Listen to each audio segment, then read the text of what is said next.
Listen, I don't know who needs to hear this, but hear me. They not gonna like you either way. So go be great for God. Go and do what God has told you to do. They're not gonna like you either way. Reminded, even Jesus can understand our hesitation or our reservation when it comes to people, right? Like we wait for people's permission and approval to do what God has told us to do. But Jesus is a perfect example as we look at him. In John chapter 12, Jesus had followers. Some believed in him and some that didn't.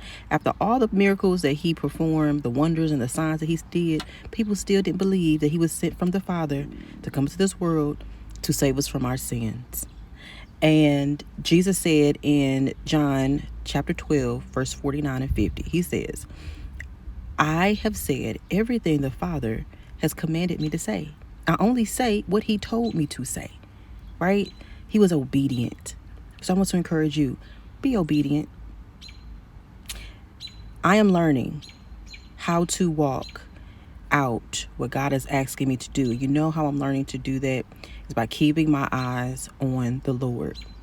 In Matthew chapter 14, Jesus is walking on the water and his disciples see him. They scared. And Peter says, Lord, if it's you, let me come out there. He says, told him, come out the boat.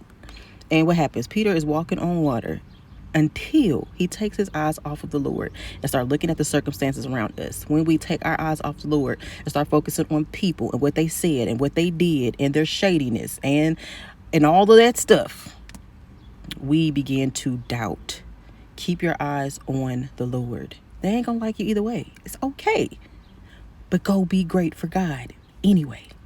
Okay? You've been created for so much more. Love y'all.